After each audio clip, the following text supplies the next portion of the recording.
We got a very special episode for you guys today. I can't believe I'm sitting here right now doing this interview with my guy, DJ Barr, man. What's up, bro? Oh, thank you for having me. I'm super happy to be here. We finally made it happen. This has been years in the making. When we met at DJC. Yes. The Collective, I think, was when we first kind of chopped it up, man. And like, before... Bro, you remember we got in trouble, right? Because we were like bullshitting. Yeah, we were in the back. Yeah, exactly. We were those kids in the back. Right. But before we get started, bro, I got to give you your flowers, man, because I don't know if you... I'm sure people tell you this all the time when it comes to like the YouTube stuff, bro, but like... You were one of the first, you were the first Latino that I saw, man, doing what you were doing. And finally, when I saw your videos, like, I felt like I had someone I could relate to, bro. And like, your videos help, just like, you were an open book. You know what I'm saying? Like, you showed all like your DMX stuff, the way, I remember seeing a video of you, the way you set up your ADJ par light in your totem, and the way you had it wired. As soon as I finished watching that, bro, I bought the stuff and I did the exact same setup. So, bro, thank you for like all that you've done for us on the YouTube stuff and all the knowledge you put out, man. Oh, man, thank you for watching and thank you for having me on. I'm excited to be here. And, bro, I got to give you your flowers too, bro. You've been killing it with million view Instagram reels, man. It's awesome, man. You're doing awesome work too, bro. Well, I mean, let's just get into it, bro. I guess let's hear the story. I mean, we kind of chopped it up a little bit before this, but how did the story of DJ Barr start? Let's start there. Oh, I guess there's two origin stories, if you will. The original one was me. I started, just bedroom DJ, and then I started working my way in through small bars. Ironically, we chopped up a little bit about like where I started, and then we talked a little bit about Mexican music. So, when I was DJing in my bedroom, I was like listening to the guys on the radio. They're playing like house music, reggaeton, like stuff you hear like mainstream kind of.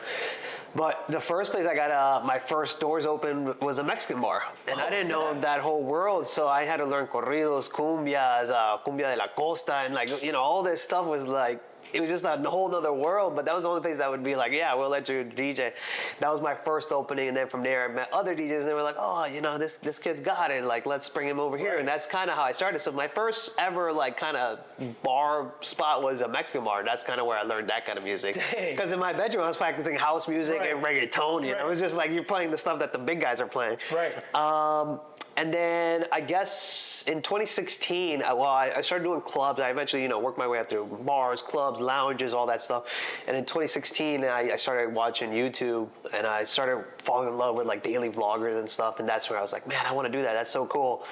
At that point, I was already DJing a lot. So to me, it was, I became desensitized to it. Because it was like something I was doing every weekend, it was no longer like different to me.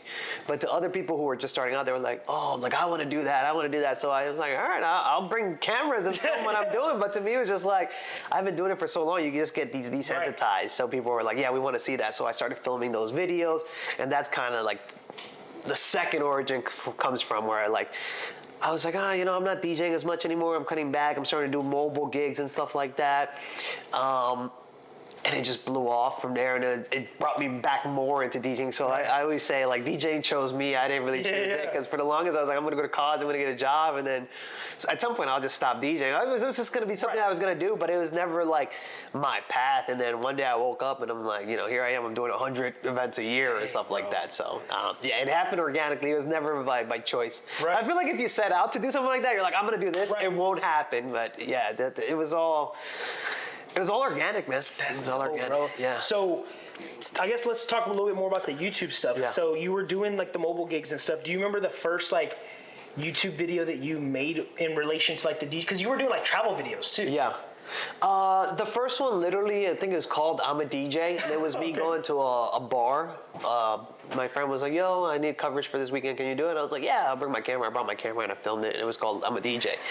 And then at the end, I was like, I think these are called gig logs. I have the footage where it's like, I say, like, I think these are called gig logs. Because I remember from when I first started DJing in like 2009, 2010, I would watch like gig logs. But once you start doing it, you don't start watching anymore. You're just in it. So you're like, you don't watch that stuff. And I was like, yeah, I think these are called gig logs. It was like, let me know if you guys want to see another one. And people were like commenting like, yeah, we want to see more of these. And I was just like, okay, so here's another one, here's another one, here's another one. And did you already have an audience? Like, no, bro. If you build it, they will come, I guess. I started posting those videos and, just the guy there would be like, yeah, make another one. Yeah, make another one. And I would always ask, like, you guys want to see more of this? You guys want to see the travel stuff? And the travel stuff never got any traction. So I would started doing just the DJ stuff. And then, again, it just happened organically. And so how often were you like filming, edit, like how often were you putting the videos out? So because I was so into the YouTube world, I was like obsessed with it. Originally I wanted to do like, Casey Neistat style, which was daily. And it was possible. And I'm like, I don't know how he does it because it's very difficult. If you guys have ever tried to put together a piece of content, you guys know how difficult it is, from the idea to the filming to the editing. There's a whole lot that goes into it. And I was like, oh, I can't do daily. I had a regular day job and I was DJing, and it was just like, this is impossible. So I decided to, I would do one weekly, and I was committed for at least, I would say 4 or 5 years. I did. Dang, you were doing them weekly for 4 or 5 years? Yeah. I did them weekly, never missed, and that's actually how I built my audience. It was just I was being very consistent, and during Christmas times I would do daily. So I would do on YouTube they do this thing called Vlogmas, where it's like YouTubers challenge themselves to do 24 or 25 videos for that month. So you go from December 1st through all the way through the 25th. And I did 1 year, and then the second year I took off, and the third year I was like, all right, we're bringing it back. And then the last time I did it was COVID. I did another one of those 25-day ones. So there was a span there where I was doing videos daily. But yeah, over the span of years, I think I put over like 400 to 500 videos out. Bro. Yeah. I mean, I remember getting the notification, DJ Barr has uploaded a video, bro. And as soon as you drop, I'm there watching. Like, I feel like the thing that I appreciate most about the videos that you were putting out, bro, is like a lot of that information you weren't gatekeeping. Yeah. You know what I'm saying? And so like the fact that you were willing to just be an open book and show, bro, literally from the moment you would arrive to the venue, unloading your gear, setting everything up. Yeah, I was very transparent too, because a lot of it was just like, I hated, like, with DJing, there's a sense of like coolness and a sense of like, oh, I don't want people to know how much I charge. I don't want people to know that the dance floor wasn't there. But to me, I had already done it so much that I didn't need to prove myself. I was just like, man, fuck this shit. Like, I already know I can do this. Exactly. Like, I don't need to prove myself. So I was just fully transparent. I was like, oh, guys, this was a rough crowd. And so that helped me, I think, kind of, I guess, I don't want to say sympathize, but I guess the audience more or less kind of like, oh, like he's feeling this. Yeah, exactly. Yeah. He was saying, this is relatable. Like, oh, it's not just me. It's everybody struggles with this. Not every wedding is a home run. Not everybody makes, 10 grand, 5 grand a wedding. I was just being very transparent. And also the reason was because the mobile side of it was new to me. I knew the club world a little bit, but I never, and I always say this, I never was the headlining guy. I was always just a guy who had regular work. I went every weekend. I either opened, sometimes I closed, but I was never like, that's the guy on the billboard. DJ Barr. Yeah, I was never that guy, but I was just in it. I was doing it every weekend consistently. So I knew a lot of it. I knew how to work with artists. I knew how to open. I knew how to close. I was in it, but I was never like that superstar ever. Right. So until now. I still don't feel like. I mean, now when they do put me, they usually make me headline, but it's just because, again, now I have years and I have the following. You put in the work. Yeah, exactly. Yeah. But it wasn't overnight. But I've been doing this for 14 years now, which sounds crazy to say. So when was the first video you uploaded to YouTube? How many years ago was that? 2016. 2016. Until 2015 actually, but 2015 was like kind of like, let me throw this up there. 2016 where I was like, all right, let me do this. Like this, I'm gonna do this. Yeah, and I think I remember seeing on your channel you would even do like reactions. To my old videos, right? Oh, bro, they're so cringe. But that was the YouTube culture. I stand by those videos because there was a certain culture about YouTube that I don't think is there anymore. Where it's just like ring that bell, hit that like button, which is that stuff that I think is lost in YouTube now. Now everything's a little bit more polished because you're competing with mainstream brands that are putting out TV shows on the platform. Before it was just they had that ruggedness, that homemade feel that I feel like YouTube's kind of lost. Now YouTube is very polished. So if you want to get started, now you need the cameras, you need the drones. It's not back in the day where they just pick up their cell phone and record. Yeah. Everything's more polished. So I always say Instagram, TikTok, that one's a little bit more homemade. It still has that homemade feel, which people look towards. YouTube is more like a legit platform. The content that's on there, is very good. It's it's the production level is just so high. It's very difficult to now like it's start hard to compete, right? Like because the production level is on YouTube. It's just been taken so high. It's just there's so many great content creators that they just raised the bar so high that now YouTube is like. YouTube is like a legitimate threat to like Netflix and those things. It's just it's not the same platform where it was like that homemade kind of feel. For sure. So going from YouTube, right? Like you took a little bit of a hiatus, right? A little tiny bit. Yeah. Talk to us about that, bro, because I feel like it's important for like DJs to realize, because I'll be the first to admit I get burnt out, right? Like I go through those spouts of like, man, bro, like you're going, like you feel like as a DJ, you got to go. Yeah. But let's talk about how important it is to kind of like step back, reevaluate, and take that time off sometimes. I feel like sometimes we're our own worst critics. We don't allow ourselves to do that. I mean, at some point, it's just, DJ became my whole life. Like I mentioned, I was DJing, at my peak, I was doing 114, a minimum 100 weddings a year. These are weddings, so you know how it is. You gotta, get up early. You gotta do your music prep. You gotta do the drive. You gotta do the setup. You gotta do the actual event itself, breakdown, and then another drive. So the days are long. And then after a while, I felt like I was just going through the motions. I was no longer like stimulated with like, let me get this shot. Like that was just gone. I was just like, here we go again. Like it was just like, it was redundancy and I got good at it. I'm like, I know what shots I need to put together a video and I can just upload it. But I feel like it lacked the soul, where I was just like, I was just throwing together a video because I knew a video was due. Right. And it became not fun. I still enjoy it, but like now I just want to be dictated when I have like a creative spark, like, all right, let's make this happen. Yeah. Rather than me beholden, like, there's a video due every week, and it's just like, the views were still there, which is kind of weird, because most people would like see like a downward trajectory, but like my video was just like, I wouldn't say it was like shooting off like it was at the start, but it was definitely like, it didn't drop. It didn't drop, so it wasn't like a drop of viewership or anything. It was just,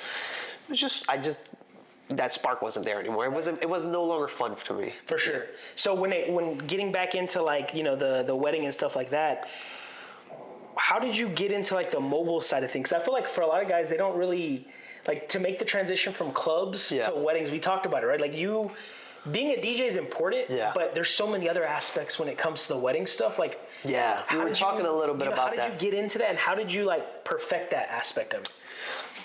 There's a couple of things that kind of worked in my favor with that. The first one is I have a super type A personality, so I'm very organized, and brides love that shit. Like, I'm very organized. So that was the first. So that helped me out when it came to the consumer side of things, customer service. Like, I'm good about responding. I'm good about, fixing their problems and all that stuff. That's stuff that, a club DJ necessarily doesn't have.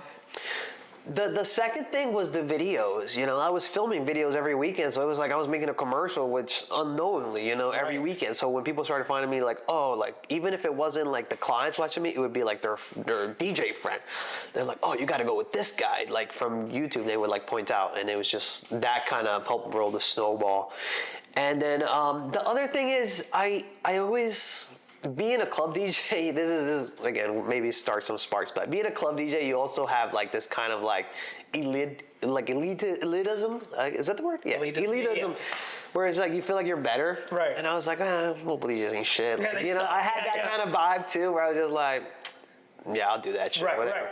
Just because in the club world, from a technical standpoint, it is the technicality from it, like, from a DJ skill, it is higher at the club level than it is at a mobile DJ. Right. But it's not by any means because they're lesser. It's just because the club, you can actually prepare a set. At a wedding, it's all fair game. Well, and to your point too, bro. Like, I feel like before, like you, Jason Janai is also another one that I look to that. Yeah. I used to be embarrassed to tell people I was a wedding DJ. Because it's like you said, it's almost kind of looked down upon. It's like, they don't even mix, they just play a song. Yeah. They wear cummerbums and they like... And I thought the same too. Cheesy, right? Yeah, and I thought the same too. And then I started doing it, I'm like, holy shit, this is hard. Yeah. It's very hard, yeah. But then also being able, and I think what also, and maybe you can correct me if I'm wrong, but what helped you was being able to take that club flair and apply it to a wedding. And again, it's like right time, right place, because it was also when weddings were kind of shifting. I was getting the calls where I was like, we don't want, you know, the typical DJ. Right. We want it more like club feel. And I was the right age for it too, Yeah. you know. I was 25, so you know, everybody was like, yeah, like that's what we want. They wanted that like young, fresh feel, you know, where it's just it's everything. They didn't cyclical. want the 60-year-old guy who DJ'd their parents' wedding. Exactly, exactly. And there's a market for that, and I'm not knocking those guys that do that because there is still a market. Sometimes I get to a wedding and I'm like, I'm not the right guy for this, you know. Sometimes they just pick you because they think that's what they want, but their crowd doesn't match what they want. Sometimes they're like, Barr, we love hip hop, we love reggaeton, and then I get there and it's like a nursing home, and I'm like, bro, like this, I'm not the right DJ for you. And then sometimes just the clients, you don't want that quote unquote cool wedding, and they don't want to have it. And sometimes it's vice versa, where it's like the clients want like, you know, a more chill, and then they're like, no, this crowd's ready to go. Right. It works in both ends, where it's just like. Again, sometimes it's like clients don't know what they want. Like from a DJ perspective, for me, it's like I love house music, I love dance hall, I love reggae, I love reggaeton, but my family's from Nicaragua. I know they're not gonna get down to that shit. So as much as I love that, what does it do me like me hiring a Avicii to DJ a Nicaraguan wedding, or you know, it's just sometimes clients don't understand that, you know. They think they know what they want, but then like you said, you get there and like the majority they don't of have the right crowd, or, you know, like it's hard. And I feel like that's another thing that kind of separates like the club DJ from wedding DJs. I said all the time too, because like people when they go to the club, their primary focus is like they're gonna drink and dance. And another thing with the club DJ, as much as you know everybody says I'm open format, you're like, all right, throw me a country set then. If you're like open format, they're like, here's a hip hop set. You know, they say they're open format, but open format is just like I feel what mobile DJs do. That's open format, where it's just like you get thrown everything. You gotta play 15 minutes of country, 15 minutes of disco, 15, you know. Exactly. Whereas in like to a club DJ, open format is like I can do hip hop, I can do top 40, I can do EDM. That's it. Right. That's it. That's open format. There's like 3 genres, whereas you know that word gets thrown around a lot, but it's just it's a different world. No, for sure. And what advice would you give to like, you know, young guys? Maybe they're wanting to come into the game or build a presence online, whether it's YouTube or Instagram. Like, if you could like give, you know, some gems to like anybody watching this that's, you know, getting started, like what would you tell them? So the first one is like obviously, you know, film. The filming, it makes you self-aware. Sees where you can improve, and also like you can critique yourself. You can watch yourself back, and you're like, "Oh, damn! Like I'm doing this too much, or I'm not doing enough." I'm saying this. So you can be your own worst critic. You can critique yourself. So filming is like a huge one.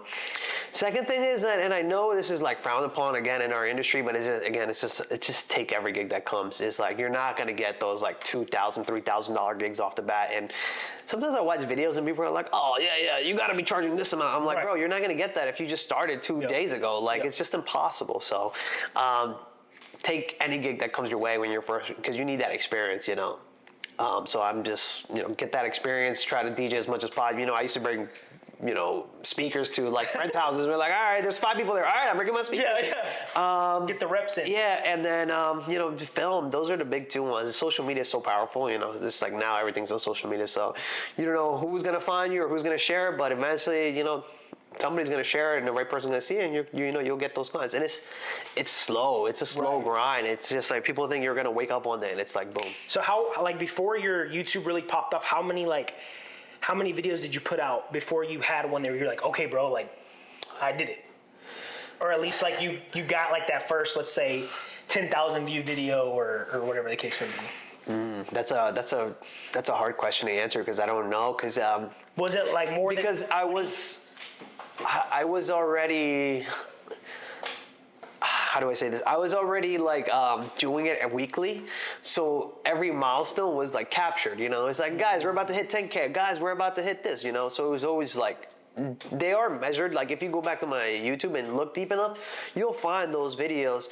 But because you're just beholden to one video a week, you don't care. It's the thing. If you can get really into the numbers, that'll probably, you know, be a detriment to you because and you're like, oh man, my last video got 1,000. This one only got 100 views. Bro, you're like, oh shit, nah, I give up. I quit. Right. To me, it was like it doesn't matter how many views this video gets. next week they're getting another one, whether they like it or not. So I felt like again, these are these things that they were just like in my favor. You know, I was just making them because I enjoyed it. I was making the videos because I liked it. So you were more focused on like the consistency as opposed to like okay, this one got 100, I got to get 200 views. Yeah, no, I never once set a goal to like a video. Like all my videos, I wanted them to hit minimum 1,000 views, but I started doing that. I think once I hit like around like 2,000 to 3,000, but it was because of consistency. Like all my viewers know that every Wednesday there was going to be a new video out. So it was just like emphasis on like turn on that bell, hit that like button, and next Wednesday I'll see you back for another video. It was just super, super consistent. And these are just like, you know, rudimentary tricks that they teach you on YouTube. Is like go to any like how to be a YouTuber is like pick a day and upload that day every week or whatever, 2 days, 3 days. That's funny you say that because I feel like, you know, I've been trying to get on my YouTube grind, right? Yeah. And sometimes I do get caught up in like, damn, bro, like my last video got 3,000 views and the next one I put out got 200. Yeah. Right? But being consistent, I've realized, you saying this too, like, everyone, that's like the reoccurring theme to grow on YouTube is just stay consistent. And another thing that goes with that is you got to be careful with your content, because remember we talked about how like I wanted to make travel videos and that didn't work out.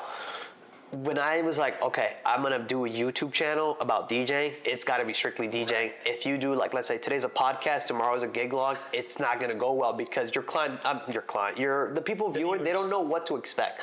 They're like, oh, it's a free for all. Unless you theme it out, you're like, all right, every first of the month is a gig log, where you tell the people what's going on. If you're like a free for all where it's just like, you don't know what you're gonna get. It's a mystery video coming soon. Like, if people aren't gonna subscribe to that, they're like, oh, all right. It's like I got a tip right there, bro. Like you just like gave me something to think about when it comes to my channel, because I do feel like sometimes I put out tips or sometimes I put out gig logs. So I like that idea of like, okay, every first of the month is gonna be you know. Well, you tell your viewers like because people like to know what they're watching, especially now, where it's just like you get one click, and like, all right, what's this about? No, I'm out. Or it's like, oh yeah, this is something I'm into. And you don't want to have them guessing too much, where it's like, you know, last time I clicked it wasn't no good, so, the next time they're not going to click, you know. No, for sure. Yeah, so you got to dial in the content on what it's going to be. This is a lot where we were talking about like product guys. They struggle when they make any other kind of content, because then you become the product guy. They're like, I just want to know what you think about this speaker, but I don't want to hear you DJ. I don't want to hear you know, gig laws or tips or anything like that. You're my gear guy, you know. For sure. The thing with me is I was just doing consistent. It was just consistent. So when I was doing daily videos, I was like, every Tuesday you get a Q&A. Every Wednesday you get a mail time. So I was just like, people knew what they were expecting. And it's with that you build community, because they kind of lead into each other, which is, you know, I feel like I just uploaded a video after I went like a year without uploading. Bro, I know. I saw it. I was like, it's Barr, he's back. Yeah, and the video got 10K views, which I was very surprised. But again, it was just community, because, you know, people just want to know what Barr's up to, you know. Yeah, but it's just, again, it took 500 videos to get that. Right. You know, that do you ever feel like it's hard separating like DJ Barr and like Bayardo? Like, do you ever feel like sometimes you have to like, because Bayardo is like a shy guy. He's more like reserved. Like if you know me in real life, like I'm quiet. Like I'm not like as outgoing. But Video Barr is like cameras on. It's like it's a show. Yeah. You gotta give the people. And that I don't know where that comes from. Again, it's the same thing with DJ. You know, it's just like with me, like DJ, I can talk in front of a crowd. I can do all that stuff. But Bayardo is just a relatively quiet guy. Like people think I'm like very outgoing. But and like, I'm just, do you ever see that, like your like parents or like people close to you see like, do they realize like who you are on YouTube? People ask me that, but I'm flattered by the question. But I don't know. To them, I'm just me. I've been asked that question before. They're like, do people know that they're sitting with like? It's a flattering question. But to you, it's like I'm just the same old. But I feel like it is like one of those things. Like I remember the first time ever. We went to MEX in Vegas, and like someone actually recognized me from Instagram. Yeah. And it was a little awkward, you know, like, because they're like, oh, bro, like, I love your content. Like, you're flattered by it, but it can be a little, like, taken back. You know what I'm saying? Like, because it is kind of like that type of It happens a lot now where, like, sometimes we'll be out and people will recognize me and they're like, oh, shit, like, people know you. Like, they get a little bit weirded out by that. But do you remember, like, the first time you went to a conference and they were like, it was here at DJX. Really? Yeah, and it's on video. Oh, Yeah. did you record it? Yeah, it's all on video. It's all on video. Yeah, the first time I ever got recognized was here at a conference. That's awesome, I was just I was brought in by ADJ. They were like, hey, we got some passes. We'll give you a free room. You got to come film us, So I went and filmed, and then people were like running into me, and like they were like, "Oh, I watch you on YouTube." And this was like my channel was a baby, Yeah. Dude, my channel was like maybe How many 1,000, subscribers are there right 5,000. That's a great question. Maybe 80, 87, 89, maybe. Dang. We're close to 100K. And we're like, So if you're watching this and you're not subscribed let's to get Barr, me to 100K. let's get to 100, man. Let's do it. Yeah, I would love to hit 100K. But again, I just don't have that consistency there, so I don't. I know it's gonna happen Right. because a lot of my content is what they call evergreen content, which Yep. is easily foundable, like how much to charge, how to set up the speakers, stuff like that. That's stuff that's gonna be, forever. Yeah. But it's just I don't know how long it's gonna take. One day when I'll make another push and do another like 25 video video, but. So what's next, bro? What's next for Barr? What's next? More DJ, man. More DJ. I've been doing a lot of traveling too, so. Yeah, I've been seeing you all over like the world. Bro. Yeah, so I gotta get this travel bug out of me, and then once I get that travel bug out of me, then back to more videos Yeah. and stuff. I think that's important though. Like we talk, like just taking your me time. In Yeah. this industry, it's so like. Yeah. We talked about it at dinner, like the fact that you miss so much. And I made this comparison before, where it's like I always thought like DJ was a little bit like flying a plane, where it's just like it's all the buttons and like you're in control of the crowd and Right. everything. So ironically, I wanted to become a DJ because I wanted to become an airplane pilot. And I assimilated it too. I'm like, oh my god, all the buttons are so cool and everything like that. So yeah, that's kind of like why DJing and me flying around go hand in hand, I guess. That's dope, man. Maybe that doesn't make sense to everybody. Well, before we get out of here, man, like anything that you want to like, leave with the community, DJs, or just like anybody out there that's striving to like, turn this little idea into something, into 80,000 subscribers, or just, Man, the biggest thing I can tell you is just consistency, man. For me, like I said, I never chose DJing; it chose me. Right. It was just consistency too, I just kept at it. No matter like how bad a gig was, I was there for the next one. You just show up to work. That's what I always say. Show up to work. It's treat it like a job, and then eventually, you'll get there. Yeah, you get there. Yeah. Well, bro, I appreciate you, man. Seriously, like this, you don't know how much this interview meant to me, man. Yeah. To actually sit down with you. Man, thank you for having me. I've been wanting to shoot because I watch your stuff all the time, and you're blowing up on Instagram man. too, Appreciate man. it, bro. So it was awesome. I really wanted to do this, so this is awesome. Thanks, man. Well, hey, guys, appreciate y'all for checking us out again. Make sure you like, comment, subscribe. Go subscribe to my guy, DJ Barr, if you aren't already, and we'll catch you next time, man. Later. Peace.